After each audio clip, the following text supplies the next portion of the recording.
तो hi students, welcome to Hackersvilla cyber security YouTube channel. आज हम लोग बात करने वाले हैं हमारी हिंदी हैकर्सविला सीरीज के अगले टॉपिक के बारे पे, जिसका नाम है सबनेटिंग। जी हाँ, आज का टॉपिक ना ही बहुत ज्यादा इंपॉर्टेंट होने वाला है, बट बहुत ज्यादा इजी भी होगा अंडरस्टैंडिंग के लिए और बहुत ज्यादा इंपॉर्टेंट रोल प्ले करेगा कि कितने नेटवर्क हमारे वाईफाई से जुड़े हुए हैं, कैसे उनको स्कैन करना है, किस तरीके से उनको मॉनिटर करना है, हर चीज उससे जुड़ी रहती है। तो आज के वीडियो में हम लोग बहुत इंपॉर्टेंट टॉपिक के बारे में बात करने वाले हैं और इस इंपॉर्टेंट टॉपिक से आपको बहुत सारी चीजें साइबर सिक्योरिटी में लिंकिंग महसूस होगी कि हाँ, इस तरीके से साइबर सिक्योरिटी काम करती है। ठीक है, तो आज का हमारा बहुत ही ज्यादा इंपॉर्टेंट टॉपिक और अगले पार्ट के अंदर जो हम यहाँ पे यूज करने वाले हैं, इसका नाम है सबनेटिंग। तो सबनेटिंग एक ऐसा प्रोसेस, एक ऐसा तरीका, एक इस तरीके का कॉन्सेप्ट है सबनेटिंग कि इसके थ्रू आप कितने नेटवर्क एक पर्टिकुलर कनेक्शन के साथ जोड़ सकते हो, उन नेटवर्क को कैसे तोड़ सकते हो, वो चीज हम यहाँ पे पढ़ते हैं। ठीक है, मैंने आपको बताया था कि आईपी एड्रेसेस, लास्ट वीडियो अगर आपने नहीं देखी है, आई बटन में लिंक आ रहा होगा, जाकर के देख लेना। आईपी एड्रेसेस के ऊपर हमने बात करी थी, उनकी क्लासेस के ऊपर बात करी थी, नेटवर्क एड्रेस ट्रांसलेशन के बारे में बात करी थी और हमने समझा था कि एक ऐसी चीज है, एक ऐसा कॉन्सेप्ट है जिसकी वजह से हमारे आईपी एड्रेसेस जो है वो बहुत लिमिटेड है हमारे लिए। और हम इतने सारे आईपी एड्रेसेस कहाँ से लाए? दुनिया भर में 5 बिलियन ऑनलाइन यूजर्स है, 3 बिलियन ऑनलाइन वेबसाइट्स है, 8 बिलियन ओवरऑल आईपी एड्रेसेस की जरूरत है, लेकिन हमारे पास अवेलेबल आईपी मुश्किल से 1 या 2 बिलियन है। फिर भी किस तरीके से काम चल रहा है? सबनेटिंग एक ऐसा कॉन्सेप्ट है जो इसको मॉनिटर करता है, जो इसको देखता है और इस प्रॉब्लम को ना कि सिर्फ सॉल्व करता है, बट एक बहुत अच्छा वेरिएशन दे देता है अगर आपको एक बड़े नेटवर्क के अंदर बहुत सारे सेग्रीगेटेड नेटवर्क्स बनाने हैं तो। ठीक है, अब शुरुआत से समझते हैं कि सबनेटिंग होती क्या है। बहुत इजी भाषा में बात करूंगा, बहुत इजी भाषा में समझाऊंगा। समझ में आए तो वीडियो लाइक करना, नहीं आए तो कमेंट करके जाना कि सर समझ नहीं आया, फिर से समझा दो, पर्सनली पूछ लेना। अब बात करते हैं सबनेटिंग क्या होती है। तो बच्चे लोगों, आपने देखा होगा आपके स्कूल भर में या कहीं भी किसी कॉलेज में शायद एक रूम हो जो कि बहुत बड़ा रूम हो, ठीक है, और इस रूम के अंदर बहुत सारे बच्चे बैठ सकते हो, लेकिन फिर भी यहाँ पे सिर्फ एक ही क्लास चलती है, या फिर इसको एक ऑडिटोरियम के रूप में यूज किया जाता है। ऐसे बहुत सारे हमारे स्कूलों में रूम होते हैं और यहाँ पर लेट्स से कि एक क्लास यहाँ पर अलॉटेड है, यहाँ पर उसका ब्लैक बोर्ड है, उसका खुद का अलमीरा है, यहाँ पे उनके खुद के बच्चे बैठे हुए पढ़ाई करते हैं और यहाँ पर बहुत आराम से आपके पास इतनी रोज एलोकेट हो जाती है कि आपके 40-50 बच्चे आ जाए, बट आपके पास फिर भी काफी बड़ा एरिया बचता है। उस एरिया का नॉर्मली तो यूज नहीं हो रहा, ठीक है, लेकिन जब ज्यादा बच्चे बढ़ने लग जाते हैं, जब एडमिशंस ज्यादा ले लेते हैं स्कूल, तो क्या करते हैं उस केस में? इस पूरे के पूरे जो डब्बा है, यानी पूरा का पूरा जो रूम है, इसको 2 हिस्सों में ब्रेक कर दिया जाता है। एक वॉल बीच में डाल दी जाती है और इस वॉल पे यहाँ पे इनका खुद का एक ब्लैक बोर्ड होता है, इनका खुद का अलमीरा होता है, इनका खुद का एक गेट होता है, इनका खुद का जो होता है टाइम टेबल होता है, खुद के इनके स्टूडेंट्स होते हैं, तो इनके पास हर चीज अलग होती है और ये एक अलग क्लास बन जाती है ना। यहाँ पे एक क्लास थी, स्कूल्स में अक्सर ये चीज होती है, यहाँ पर एक क्लास थी, उनको कंबाइन करके अब यानी कि उनको सेपरेट करके अब 2 क्लासेस बना दिया गया है। कई बार 3 क्लासेस भी बन जाता है, कई बार एक ऑडिटोरियम 4-5 क्लासेस में टूट जाता है। तो ये जो चीज होती है, इससे हमें पता लगता है कि हाँ, यहाँ पर हम सेग्रीगेट कर रहे हैं। एक बड़ी चीज को 2 छोटी चीजों में तोड़ना डिपेंडेंसी और एक एक्सटर्नल फैक्टर के लिए, ठीक है। जैसे यहाँ पर एक्सटर्नल फैक्टर क्या था? स्टूडेंट्स की एडमिशन ज्यादा हो गए, तो एडमिशन ज्यादा हुए तो प्रिंसिपल ने बोला चलो इस ऑडिटोरियम को 2 हिस्सों में बांटकर यहाँ पर 2 क्लासेस बना देते हैं, और ताकि यहाँ पर फ्लुएंटली और बहुत अच्छे से हमारा काम चल पाए, क्लासेस स्केड्यूल हो पाए। तो यहाँ से हमें ये चीज पता लगती है कि हाँ, इस प्रोसेस को, एक बड़ी चीज को, एक बड़े नेटवर्क को अगर मैं 2, 3, 4, 10, 15, 12 छोटे नेटवर्क में तोड़ दूंगा तो उसे सबनेटिंग कहते हैं। अब प्रैक्टिकल तरीके से समझते हैं कि तोड़ने की जरूरत आखिरकार पड़ती क्यों है।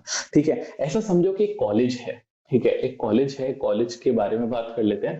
तो एक कॉलेज है और उस कॉलेज के अंदर बहुत सारे वाईफाईज आते हैं, ठीक है। इवन आपने अगर अपने कॉलेज में भी नोटिस किया हो तो यूजुअली क्या होता है कि कॉलेज के पास एक सर्वर होता है और उसके थ्रू वो एक वाईफाई जनरेट करते हैं, वाईफाई पॉइंट जनरेट करते हैं, और ये जो वाईफाई होता है ना, इसके अलग अलग नेटवर्क बना दिए जाते हैं। यूजुअली एक वाईफाई के हमारे पास 4 नेटवर्क बना दिए जाते हैं, ठीक है, 1, 2, 3, 4 और ये जो चारों नेटवर्क है ये इस तरीके से बनाए जाते हैं कि इन चारों नेटवर्क्स के अंदर, इन चारों पर्टिकुलर नेटवर्क के अंदर, इन चारों नेटवर्किंग के तरीकों के अंदर क्या होता है कि यहाँ पर ये चारों नेटवर्क अलग अलग तरीके से काम करते हैं। ये पहला नेटवर्क आपको अलॉट कर दिया जाएगा लेट्स से स्टूडेंट्स को, तो जितने भी स्टूडेंट्स कॉलेज में हैं वो इस पहले नेटवर्क के थ्रू कनेक्शन स्टैब्लिश कर सकते हैं। लेट्स से कि कॉलेज का नाम है XYZ, तो अब क्या होगा, जैसे आप वाईफाई में जाओगे वहां पे XYZ1, XYZ2, XYZ3, XYZ4 करके वाईफाई आ रहे होंगे। XYZ1 से सिर्फ स्टूडेंट्स लॉगिन करके कनेक्ट कर सकते हैं। XYZ2 पे लेट्स से टीचर्स का लॉगिन है, इनकेस अगर टीचर्स को अटेंडेंस लगानी है या फिर अपनी खुद की अटेंडेंस देनी है या फिर कोई भी मार्क्स अपलोड करने हैं, ERP पे कुछ करना है, तो वो सेकंड वाले वाईफाई के थ्रू कनेक्ट कर सकते हैं। थर्ड वाला लेट्स से आपने प्रिंसिपल और हायर ऑफिशियल्स के लिए अलॉट कर दिया, और फोर्थ वाला आप बैकअप के लिए अलॉट कर रहे हो कि इनकेस अगर कोई डाउन हुआ तो मैं इसको यूज कर लूंगा। तो बेसिकली यहाँ पे हुआ क्या कि यहाँ पे आपने एक बड़े वाईफाई कनेक्शन से आपने यहाँ पर 3-4 छोटे छोटे नेटवर्क क्रिएट कर दिए, डिपेंडिंग ऑन कि क्या क्या कितने फ्रीक्वेंटली यहाँ पर कनेक्शंस बन रहे हैं और कितने यूजर्स हैं उनको कनेक्ट करने के लिए। हमने लास्ट वीडियो में बात करी थी कि 4 तरीके की क्लासेस होती हैं, क्लास A, क्लास B और क्लास C। ठीक है, 3 तरीके की मेन क्लास है, वैसे क्लास D और E भी होती है, लेकिन D और E का यूजुअली यूज नहीं होता पब्लिक को। हमने इन तीनों क्लासेस के अंदर पढ़ा था कि अगर क्लास C का IP है तो उसके अंदर 256 यूजर्स कनेक्ट हो सकते हैं। क्लास B के अंदर कितने हो सकते हैं, 10 टू द पावर 16, और क्लास C A के अंदर कितने हो सकते हैं, 10 टू द पावर 24। तो यहां पर इतने यूजर्स कनेक्ट हो सकते हैं, और इसका पूरा कॉन्सेप्ट कैसे आया था वो भी हमने लास्ट वीडियो में समझा था। तो ये जो चीज है यहाँ पर क्लास A, B और C, ठीक है, अगर मेरे को इस तरीके से कनेक्शन बनाना है, लेट्स से कि मैं एक राउटर ले आता हूँ जो कि क्लास A का है। मैंने क्या किया, मैं मार्केट गया, मैं मार्केट से क्लास A का राउटर उठा करके ले आया, और क्लास A का जो राउटर मैं उठा करके लाया हूँ, इस क्लास A के राउटर से मैंने क्या करा, मैंने बोला कि भाई क्लास A का राउटर है मेरे पास, ठीक है, क्लास A का राउटर है मेरे पास, और इस क्लास A के राउटर से कितने लोग कनेक्ट कर सकता हूँ भाई साहब, 10 टू द पावर 24 लोग कनेक्ट कर सकते हो। इसको कैलकुलेटर में करके देखो एक बार, यहाँ पर आपको पता चलेगा कितना बड़ा नंबर है ये 10 टू द पावर 24। और 10 टू द पावर 24 यूजर्स हैं क्या आपके पास? अगर नहीं है तो राउटर वेस्ट जाएगा, अगर है तभी आप कनेक्ट कर सकते हो। तो अगर 10 टू द पावर 24 यूजर्स आपके पास है तो well done, you are good to go and you can connect the network. ठीक है, आप कर लो क्लास A का IP यूज। बट अगर आपके पास शायद थोड़े कम लोग हैं, लेट्स सी क्लास B है, 65,000 होता है इसका आंसर, 65356 करके इसका कुछ आंसर आता है, या फिर 536 होता है। ठीक है, तो ये जो होता है क्लास B का राउटर भी इस्तेमाल किया जा सकता है, बट क्लास B का जो राउटर है उसमें भी अगर आपके पास इतने लोग हैं तभी आप कर सकते हो। यूजुअली कॉलेजेस क्या करते हैं कि क्लास A का राउटर लेके आते हैं कॉलेजेस और यूनिवर्सिटी, और अपने सर्वर के साथ इसको कनेक्ट कर देते हैं। तो होता क्या है कि इसके थ्रू आप थोड़े थोड़े नेटवर्क निकाल करके आप पहले स्टूडेंट्स पहले नेटवर्क को दे दो। लेट्स से कि 10 टू द पावर 24 में से आपने 10 टू द पावर 12 यूजर्स आपने अपने स्टूडेंट्स को दे दिए। 10 टू द पावर कितना बच गया, 10 टू द पावर 12 बचे हैं। ठीक है, तो आधे बचे हैं। बेसिकली आपने क्या किया, आपने हाफ नेटवर्क यहाँ पर दे दिया, लेट्स से आपने हाफ नेटवर्क इधर दे रखा है। अब आपके पास जो हाफ नेटवर्क बचा है उसको आपने क्या कर रखा है कि उसको आपने अलॉट कर रखा है इन दोनों के अंदर, इन तीनों के अंदर। यहाँ पर लेट्स से जिस भी तरीके से ऑफिशियल्स जैसे भी या फिर जिस भी यूजेज पैटर्न के हिसाब से अलॉट करना चाहते हैं उस तरीके से अलॉटिंग पॉसिबल हो सकती है। तो यहाँ पे मेनली आपने क्या करा कि आपने क्लास A, B, C के हिसाब से अपने हिसाब का राउटर उठाया, और राउटर उठा करके आपने उनको जिस तरीके से भी अलॉट करना है उनके नेटवर्क को सेग्रीगेट करके, बड़े नेटवर्क को तोड़ करके यहाँ पे आप दे देते हो छोटे छोटे नेटवर्क को। इससे क्या होता है कि आपके 4 या 3 पब्लिक IP एड्रेसेस बच गए। ठीक है, यहाँ पे क्या होता है, अगर मैं 4 अलग अलग राउटर लेकर आता और उन चारों को डेडिकेटेडली यूज करता तो यहाँ पर एक लगता हमारा पब्लिक IP, फिर दूसरा पब्लिक IP, तीसरा पब्लिक IP, चौथा public IP। But due to the connection कि अब मैं एक ही राउटर से चारों को दे सकता हूं, तो एक ही पब्लिक IP से वो चारों मैनेज किए जा सकते हैं। दैट मींस आप एक ही पब्लिक IP से कितने सारे यूजर्स कनेक्ट कर सकते हो।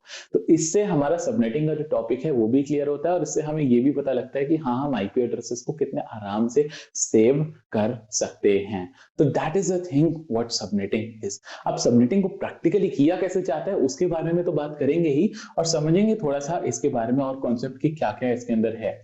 तो मैंने बताया था बच्चों की क्लास A का जो सबनेट मास्क होता है वो होता है 255.0.0.0। ठीक है, मैंने क्यों लिखा कि इससे 10 to the power 24 people can connect, इसका एक रीजन है। इसका क्या रीजन है? Subnet mask.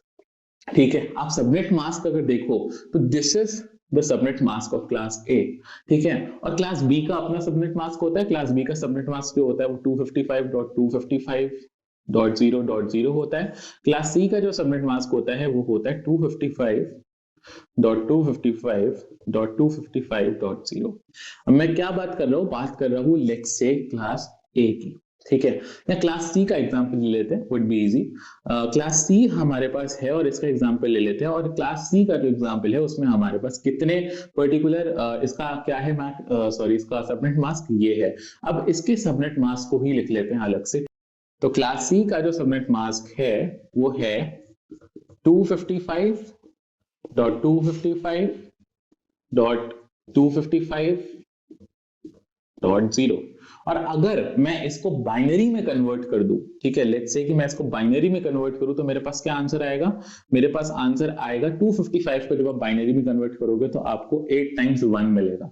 1 1 1 1 1 1 1 1 और उसके बाद फिर अगेन 255 1 1 1 1 1 1 1 1 फिर अगेन 255 1 1 1 1 1 1 1 1 देन वी हैव 0, यानी कि यहां पर हमें 8 टाइम्स 0 मिलेगा। 1 2 3 4 5 6 7 8।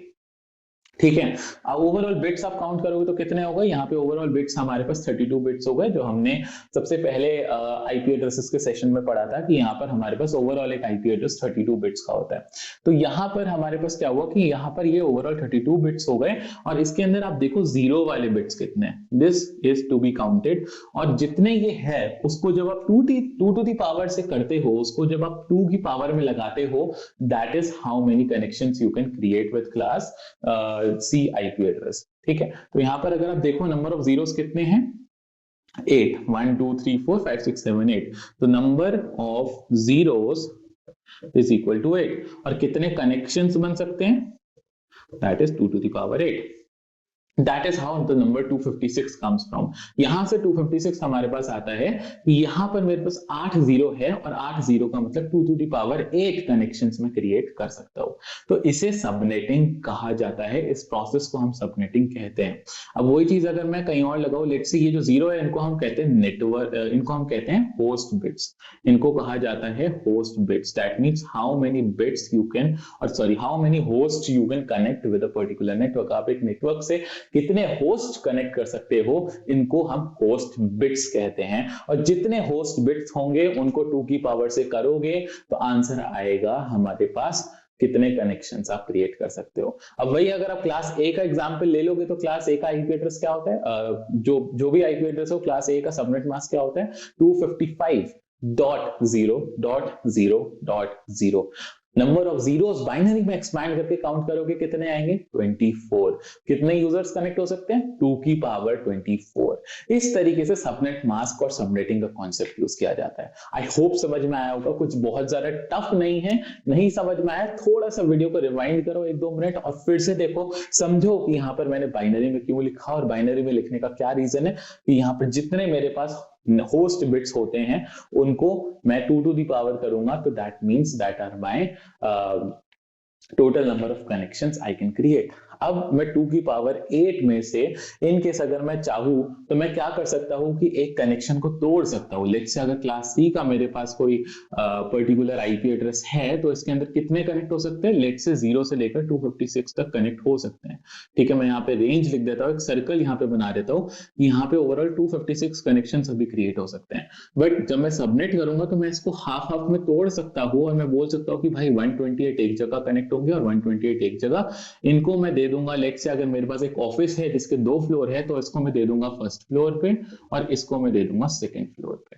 So that is how I can basically maintain and that is how I can basically see how many networks, और किस तरीके से मैं नेटवर्क्स को अलग अलग तरीके से मैं बांट सकता हूँ। इस तरीके से मैं बहुत आराम से नेटवर्क्स को यहाँ पर यूज कर सकता हूँ और इस पूरे टॉपिक को सबनेटिंग कहा जाता है। एक बहुत बड़े नेटवर्क को दो या दो से ज्यादा छोटे छोटे नेटवर्क्स में तोड़ना, सेग्रीगेट करना, एक बड़ी क्लास को, एक बड़े ऑडिटोरियम को 4 या 5 क्लासेस में डिवाइड कर देना, जब रिक्वायरमेंट हो उसके अकॉर्डिंग, इस प्रोसेस को सबनेटिंग कहा जाता है। और यहीं पे हम लोग एंड करते हैं आज की वीडियो को। होपफुली समझ में आया होगा आज का कॉन्सेप्ट, और अगर आया है तो लाइक करना, शेयर करना, कमेंट करके जाना। हमको भी पता चलना चाहिए कि कितने लोग यहाँ पर वीडियो देख रहे हैं रेगुलरली, कितने लोगों को टॉपिक समझ में आ रहा है। और सबसे बेस्ट बात है, अगर नहीं आया तो फिर से पूछ लेना, पर्सनली कॉल कर सकते हो, नंबर्स प्रोवाइडेड है डिस्क्रिप्शन में, सब कुछ मिलेगा डिस्क्रिप्शन में। और बहुत ज्यादा मजा आएगा आगे आने वाले कॉन्सेप्ट और सीरीज में। सो आज के लिए सिर्फ इतना ही, तो मिलते हैं अगली वीडियो में। तब तक के लिए stay safe and stay happy.